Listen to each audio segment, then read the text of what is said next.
There is a specific quality to corridors in war. On a map they look open, clean, almost inevitable. A line between 2 points, a strip of land, a bridge, a railway, a road. But a corridor is not defined by asphalt or steel. It is defined by flow. The moment the flow begins to fail, the corridor does not merely narrow, it seals. That is the story now unfolding in southern Ukraine and Crimea. The thesis of this video is simple. Ukraine just sealed the southern corridor, and Russian logistics are grinding to a halt. Not in the metaphorical sense commentators often use when they want to sound dramatic, not in the loose rhetorical sense of pressure or setback, in the literal, operational, structural sense, in the sense that matters to armies: fuel delayed, trains rerouted, ferries suspended, bridges struck, depots threatened, ports degraded, truck movement slowed, and every workaround made longer, costlier, and more visible. The southern corridor is being sealed not by one spectacular breakthrough, but by the cumulative destruction of reliable movement. First, geography. The southern corridor is not one road, it is a system, a layered system, a belt of land connections, ports, bridges, railways, and fuel nodes tying Russia proper to occupied southern Ukraine and to Crimea.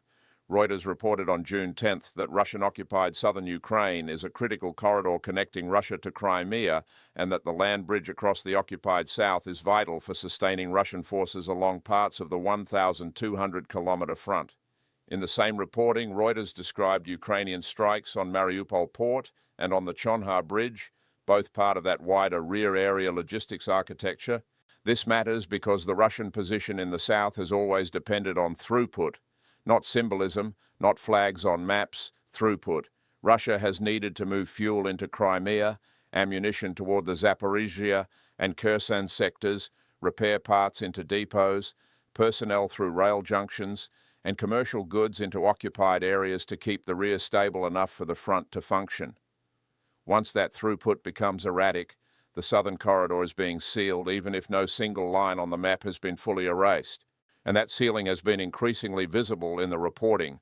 Reuters reported from Crimea on June 10th that residents were already grappling with gasoline rationing after Ukrainian drone attacks constricted supplies from Russia.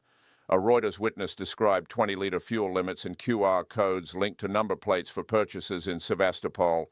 The same report noted that some of Ukraine's strikes were focusing on the two main arteries for supplies to Crimea, across Russian-controlled regions of southeastern Ukraine, or across the Kerch Strait from Russia's Taman Peninsula. That is the core architecture. Two arteries, two pressure points, one growing vulnerability. Then came the escalation. On June 21st, Reuters reported that fuel stations across Crimea suspended sales to the public and to businesses, restricting supplies to state agencies responsible for essential services and security. The same report said ferry traffic across the Kerch Strait was temporarily suspended. Traffic on the bridge linking Crimea with Russia's Krasnodar region was halted for more than 9 hours, and 11 trains were delayed. That is what a corridor looks like when it is not yet physically annihilated, but operationally destabilized, not erased, impaired, not severed in one stroke, clogged at every node. Second, logistics mechanics. The southern corridor is being sealed because Russian logistics remain heavily dependent on fixed infrastructure. A CNA study on Russian military logistics in the Ukraine war concluded that Russia remains deeply reliant on rail for moving forces into theater and sustaining them there. The same report found that Russian ground forces have limited organic capacity to operate much beyond roughly 90 miles from their supply dumps, and that insufficient truck capacity constrains how far supplies can be pushed forward from railheads. That is the hidden math behind this story. Rail brings the bulk. Trucks bridge the last miles. If railheads are threatened, or depots are pushed back, or bridge crossings are repeatedly interdicted, the entire chain stretches until it weakens. That is why Ukraine does not need to destroy every bridge permanently to change the campaign. It only needs to make predictable logistics unreliable.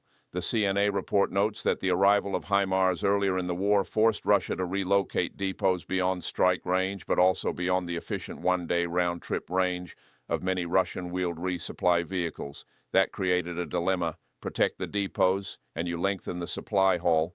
Move them closer, and you expose them to strikes. There is no elegant answer to that, only trade-offs, only friction, only degradation. CSIS has made the same point in broader terms. Its recent work on modern war argues that constant pressure on supply chains can allow a smaller country to compete against a larger industrial power, especially when drones and persistent surveillance make fixed logistics nodes more vulnerable than in the past. That is exactly what we are seeing here.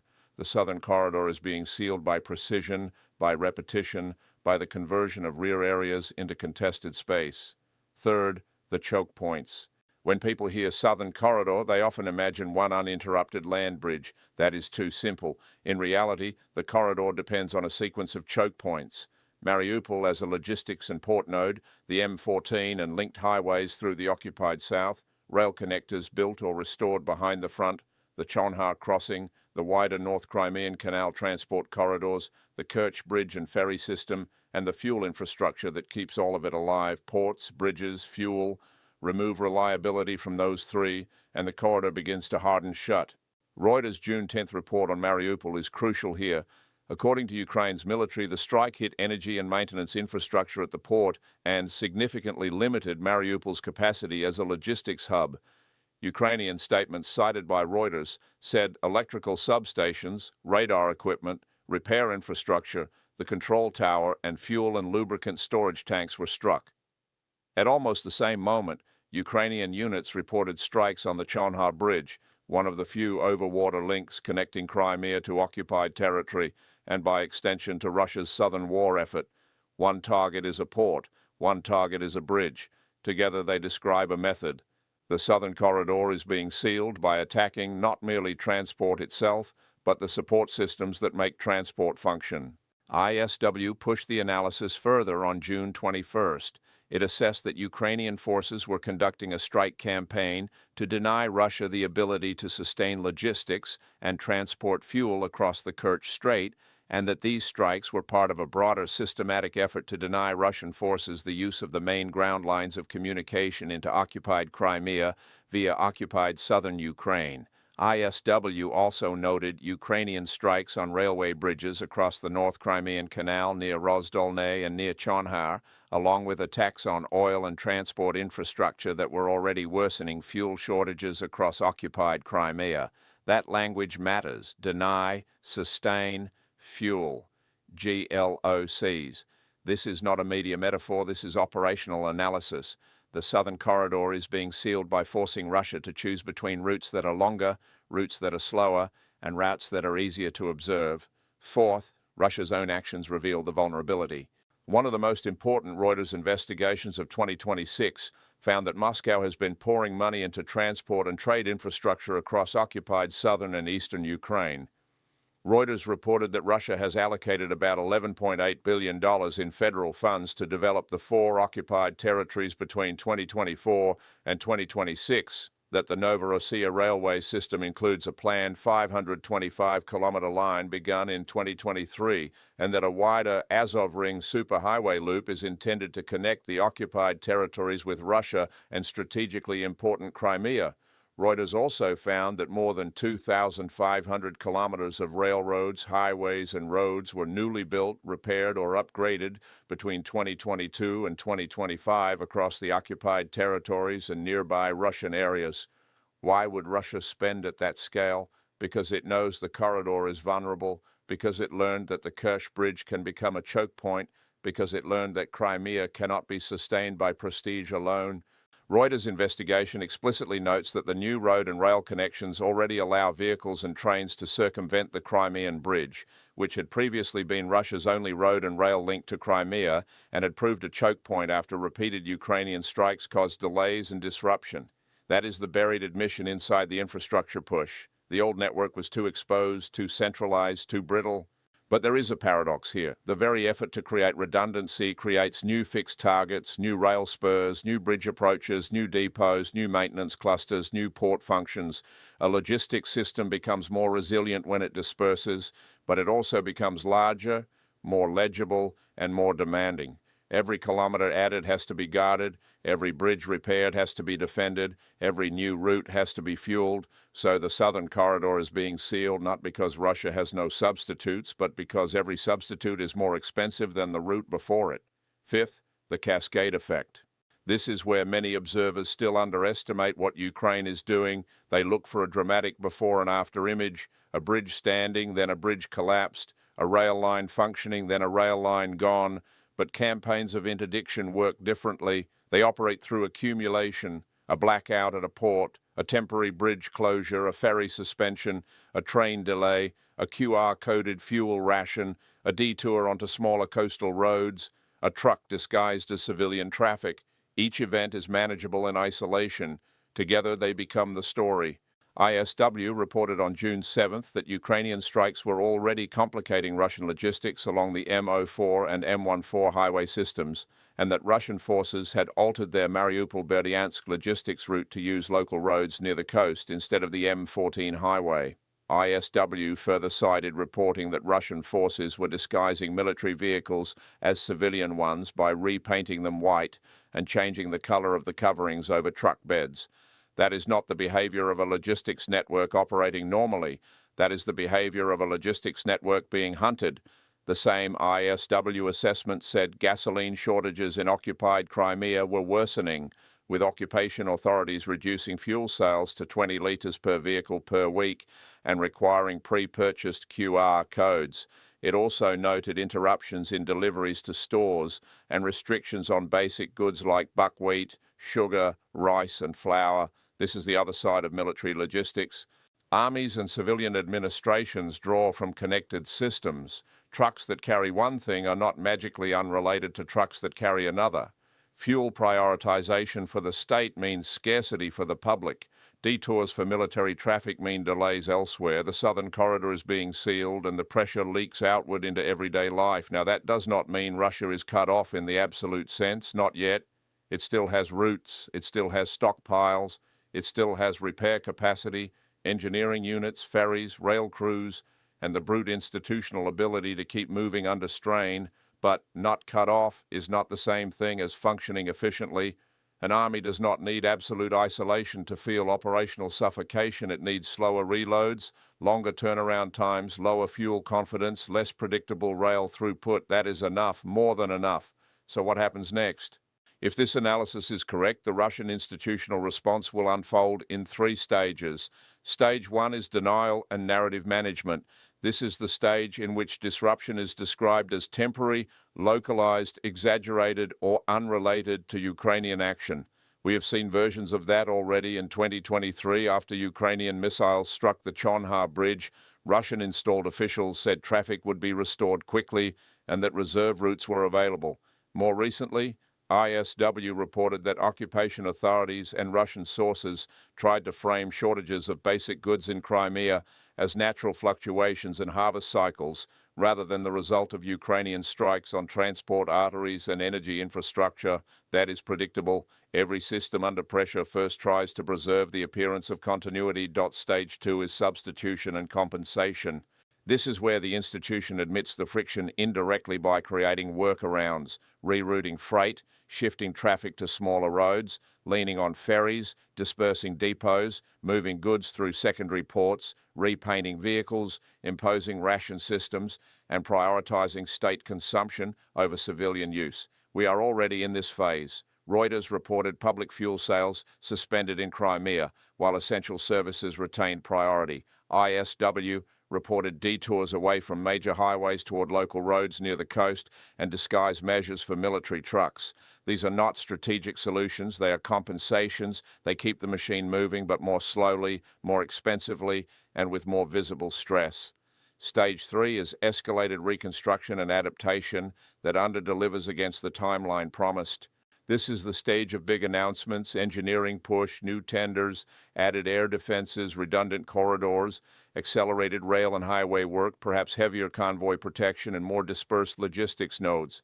In one sense, Russia has already been moving into this stage since 2023. Reuters' investigation shows a major multi-year attempt to rewire occupied southern Ukraine into a deeper Russian transport system through new rail and highway projects. But the key point is this: such adaptation does not restore the old efficiency. It does not bring back the short route, the safe route, the assumed route. It creates a more cumbersome replacement. Even if the effort intensifies, it will likely underdeliver against the political promise of seamless control, because every additional layer of redundancy also creates additional cost, distance, and vulnerability. That is a projection, not a certainty, but it is the logic of the battlefield now, and that brings us to the human pivot. It is easy in a discussion like this to let everything harden into nouns. Corridor, throughput, GLOC, interdiction, fuel, depot. But logistics is the hidden biography of war. It decides who waits in line, who goes hungry, who misses rotation, who receives artillery support on time, who does not. When Reuters witnesses describe fuel queues in Crimea, QR-coded rationing, and limits on what civilians can buy, that is not peripheral to the war. It is the war reaching kitchens, cars, work shifts, and family routines. When ISW notes restrictions on basic goods and growing panic in the local information space, that is not mere atmosphere. It is what happens when a military system consumes priority and civilians inherit shortage. And on the military side, every delayed tanker and every disrupted rail movement translates into something harder than numbers: a soldier waiting on resupply, a unit shortening its movement window, a crew preserving fuel instead of training, a wounded man moved later than planned because another part of the network took precedence. The southern corridor is being sealed, and whenever corridors seal, human beings pay first in uncertainty, then in exhaustion, then in blood. Now zoom out. The deeper lesson here is not just about Ukraine or even about Crimea. It is about the enduring tyranny of logistics in modern war. Armies do not collapse only when their front lines break.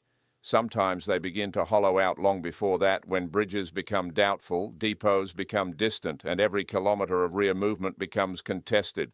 Ukraine has already shown this once. In July 2022, Reuters reported that Ukrainian shelling badly damaged the Antonivsky Bridge in Kherson, one of only two road crossings over the Dnipro by which Russia could supply or withdraw its forces on the western bank. Britain's defense ministry, quoted by Reuters, called it a key vulnerability for Russian forces. Months later, in November 2022, Russia announced its withdrawal from the west bank of the Dnipro, including Kherson City. That sequence did not mean bridges alone decided the campaign, but it did show the principle with brutal clarity. When crossings become unreliable, positions that once looked permanent start to look exposed. There is another historical layer as well.